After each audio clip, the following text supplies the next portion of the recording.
breath. Chill out. Almost everything that I said in character, I don't believe.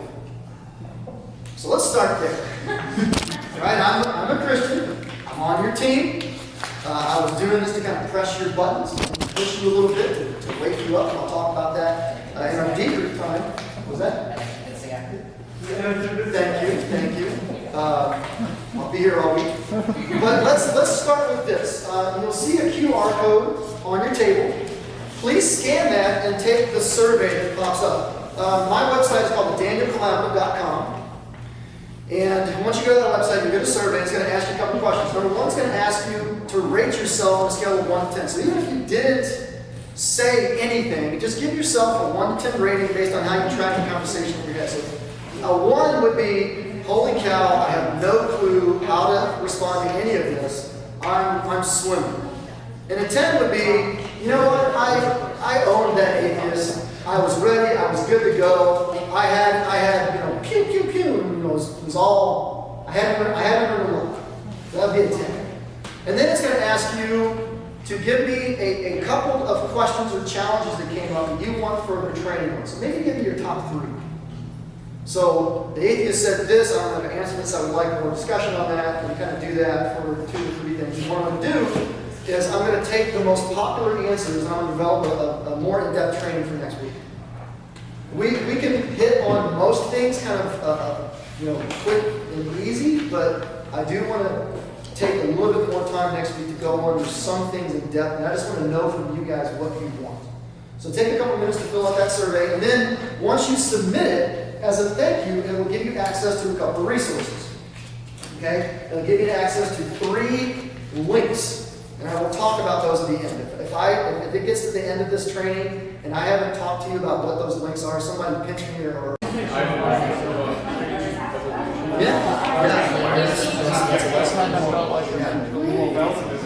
All right, guys, let's go ahead and bring it back here. So I'm going to cut to the chase a little bit. And I'm just going to deal real quickly, for the interest of time, with one of those questions. I think you guys treated me just fine. I've been in situations before where it hasn't gone like that, where it's gotten really testy and the Christians are being a little aggressive. You guys weren't like that, so give yourselves a pat on the back. Don't let it go to your head, but you guys did a good job. Now let's start here. What was going on in your heart? What sort of emotions were coming up as you were going through the Bible?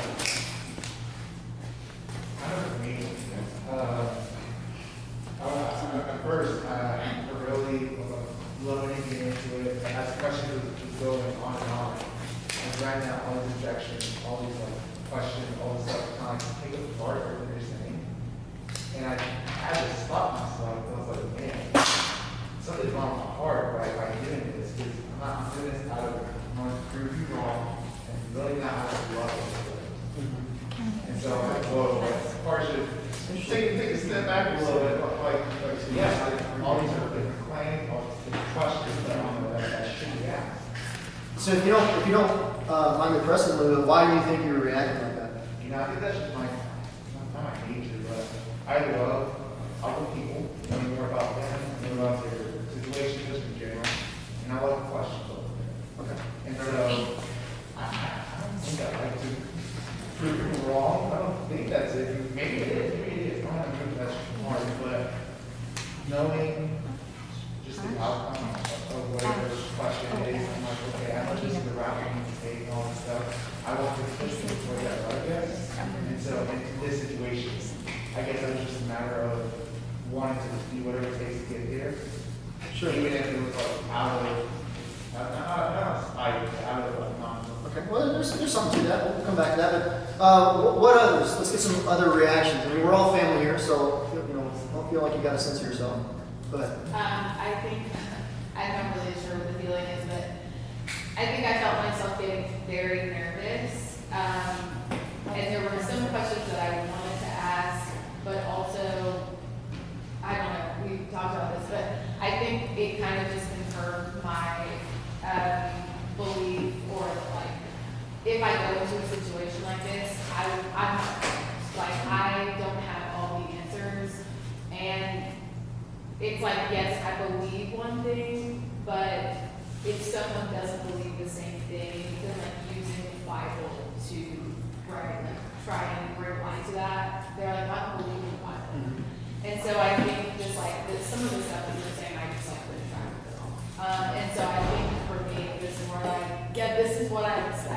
that like if I'm to talk to someone, that like there are certain things I think that I like questions to ask or like maybe how to like defend my faith, but also like I just would love to know how to better have these types of conversations. And like, yeah, well, what do they need? And then like how to also, I don't know. So That's good. I think I was getting. Good. Let's get one more. I saw somebody's hand over here, so go ahead. So I was just gonna say that when you were talking at first, I was already nervous before we even started because I was like, yeah, I'm not gonna know what to say. And so I haven't been a Christian for that long. Like I was raised in a Christian home, and I never like went to any other belief. It was just like how you think if your parents are a Christian, you're a Christian type of thing. That's kind of how I was living. And then I just started doing whatever. And then I recently gave my life to Jesus, like April. But like when you started talking and then I heard everybody else, like I was just so nervous. And then I had questions in my head. And then when you would say stuff like, I don't know his name over there, and you asked him, like why was he getting like angry and stuff? Well, I was thinking, I wasn't getting angry, but I was like questioning because I was just like, he's right. Like you sound right and stuff. So it's not that like I want to change my belief, but it's like when I hear what you're saying and like according to the numbers, like you have something physical and we rely on Jesus, which technically is unseen, but we still believe in him. I just was like, I don't know, like I don't even know how to respond to that. Well, that's, thank you for your honesty.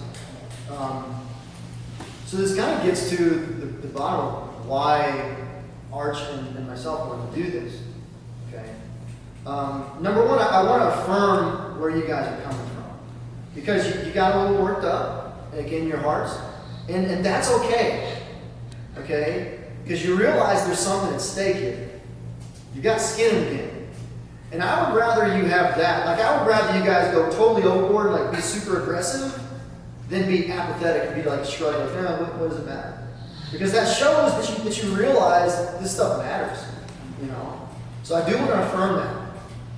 But on the other hand, I want to also, kind of bring up what you were saying, that if we're having those emotions of kind of getting defensive in our heads or agitated or nervous, maybe that's a signal that you said it, you're not as equipped as you need to be.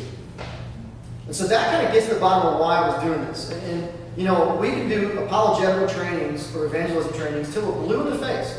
But until people actually buy into it and see their need and feel that need, it tends to kind of go in one ear and out the other sometimes. Right? I kind of wanted to beat you up a little bit. In a good way. In a friendly way. In a Christian way. But show, rather than tell you, hey, 1 Peter 3:15, you need to do this. Actually show you. It's like, hey, your pants are falling down. You might want to invest in a belt. Okay? Developing, think about it, good analogy. Developing a Christian life of the mind is not for the apologetic nerds. It's for everybody. And it takes time. And it takes effort. So come to next week's training, by all means. But don't let it stop there. You guys need to be, I'm sure some of you already are. Great. But keep doing that. Keep studying. Be a student of Jesus. We have an embarrassment of riches in our heritage to answer these challenges. I know it might not seem like it right now because I was just supremely confident. I was throwing a lot of bull feathers at you, but I was just, trying to sell the manure sandwich and just going with it. And when you get somebody like that, it can be really intimidating. But if you actually know why you believe and what you believe, and you've done the hard work of study, it's a lot less intimidating than it would otherwise be. So don't just do the training next week. Take the resources that we're giving you as the links and start on the path. That first document is a series of about 50 links that answers in either short videos or longer videos or articles pretty much every single challenge that I could have conceivably thrown at you guys.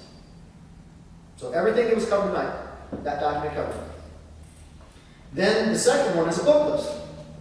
It's not exhaustive, but it'll get you started. It's about 150 books. Okay? So start on that list, work through the list, especially the objections that you didn't know how to handle, find them and listen to videos and whatnot. And then pick one of the books, start reading it, finish it, go to the next book. And then the third list is websites and podcasts. And so not only read a book, but listen to a podcast on your way to work or on your way to school, or whatever you guys do. And just do it every day. And I know you might think, look, I don't have time for this. I'm an adult, I work, I'm a student, or whatever it is. But bullfetters, you got the time. Okay? If it matters enough to you, you'll find the time. That's the way it works. Look, I don't mean to pat myself on the back here, but I just want to, kind of give my life as an example here. Look, I work 50 plus hours a week as a teacher. It's exhausting work because high schoolers are crazy. Amen, Arch, right? I'm a dad. I'm a husband. I've got this ministry, Daniel Collaborative, going on the side. But I still have time to read about an hour and a half a day. Because I've severely curbed two things. I've curbed this. I have severe limits on this. Not just as a matter of principle, but as a matter of, like, I've put this thing on lock, so there's no reason for me to be surfing anything. I can't. And then my TV watching habits. Maybe like 2 or 3 hours a week. And you'd be surprised at how much extra time you have if you just curb those two things. Okay? So find a way to do it. Because your heart is at stake. This isn't just evangelism training, but this will give you peace in times of doubt. And times of doubt will come. Look, you hear me. Everybody's going to go through doubt. And so if you know the whys and the whats, and you kind of know the basic facts, then when the feeling's not there, you've got an anchor. But if you don't have that, man, you can be thrown every which way. And then also it helps in learning how to talk with people. And in learning how to deal with somebody who is supremely confident to the amount of cockiness. This is one of the main tools that I think as a church, I'm not speaking as Providence, but as a church as a whole in America, if we took this more seriously, we'd see fewer young adults walking away. The numbers are about 60 to 80%. I'm sick and tired of seeing that. I've seen that way too many times as a leader in FCA and a teacher in high school, where a kid grows up in the church, is a leader in youth group, and goes away to college and gets picked off really quickly by smooth-talking professors and students because he never had the training. It's not that Christianity is weak. It's not that our faith is just a faith. Again, we've got a really, really deep bench when you look into it. Okay? And you will see that if you actually use those resources that I'm giving you. So it's not that Christianity is weak. It's just that we just don't do a very good job of training people. Maybe Providence is an exception. I don't know. But just by and large in the church as a whole, we really set people up for failure, and it sucks. And I'm tired of seeing it. And so this was the first link in the solution, to wake people up. Maybe you're already awake to this, coming to this. If that's you, great, amen. A's for you. But if you're kind of coming away from this woken up, and good.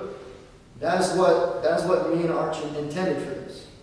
We intended to kind of shake you up a little bit and motivate you to take developing a Christian mind seriously, because there's a lot at stake. So with that, do we have a couple extra minutes left? How many Yeah, I think we do. I've kind of filibustered for a lot. So we have a couple minutes, and I don't want to leave you guys hanging. A lot of this is going to be next week's training, but what were some things that you want me to go back over that just kind of stumped you a little bit? Can I jump in real quick? Go ahead. Just real quick, I want y'all to know that this is a space, and this church, we want to be a resource to y'all as well. This is a place where you should bring your doubts. This is a place where you can doubt out loud. It is okay to do that as believers. And we're not afraid of, there's nothing you could bring Rich or myself or the elders of the church or anyone else that we'd be like, oh no, please don't ask that question. Because like he said, we have an embarrassment of riches. I love the way you put that. Like the Word of God, Proverbs 30 says it proves truth. And it is a shield to those who take refuge in it. And so, for the years that you've been in the Word, for the fewer years that I've been in the Word, I'm telling you, the more we dive in, the more we go, and not only does God exist, but He's good, and not only is He good, but He's great, objectively great. So, anyways. Christianity is not a faith tradition. Christianity is a knowledge tradition. Look at how many times the word know, so that you may know, pops up in the Bible. Okay, we don't have to rely on faith. And if you guys ask us a question, or ask one of our elders or a pastor a question that we don't know, it's probably bound to happen, right? Our answer is, I don't know, let me find out for you. Yes. So yeah, this is a safe place to doubt, and this is a safe place to ask questions. I don't want to leave you with the opposite impression. So with that, what were some things I can hit on real quick here? To me, this is more like, if y'all haven't seen the movie called God's Not Dead. So this reminds me of that, of the student who told the professor of the school in the classroom, he said, in the first semester, he said, okay, y'all, he didn't say the word y'all apparently. He said, all right, you guys, I want you to write down a piece of paper saying God is dead. And that's all he said, so the kids were writing it down. And the professor started to notice that one of the kids in the back did not write it down. He said, I'm a Christian. Yeah, that's a good video. It's a really good high I'll have to watch concept. that sometime. Jessica, what about you? Go ahead. The question you can answer now or later, but it seems like when you put the ball in the Christian court in a scenario like this, it jumps creation right off the bat every time. Do you think that's normal if you were dealing with a real atheist? Because I've seen that in Roleplay a couple of times. Do you think that's always or majority where the hang-up is? I think if you know what you're talking about, it's fine if it does end up here. Let me say this. You guys were right to press me on the moral angle. I was getting a little nervous. I kind of had to pivot. And for one thing, and then Rousseau and Mill. and I just had to blind you by philosophy a little bit and hope that you were distracted. So it was right to press me on what was called the grounding question. And I have a feeling I'll probably go over that a little more in depth next week. So I think that's probably one of your more stronger areas. But the origins of the universe, that's fine to dwell on that. I think we have plenty to go on there.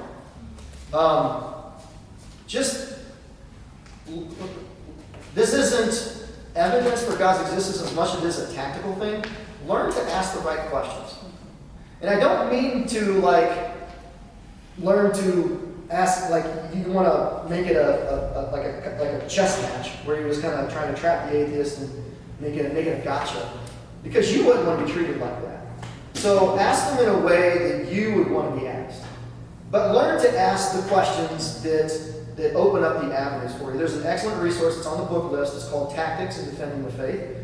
And the author of that book goes over how to maneuver in conversations by asking questions, because that keeps you in the driver's seat and that allows you to control things and not in an unbiblical way control, but just be able to be more depth in the conversation. So I think that's probably my best advice, no matter where it goes, whether it's origins of the universe, morality, or whatever.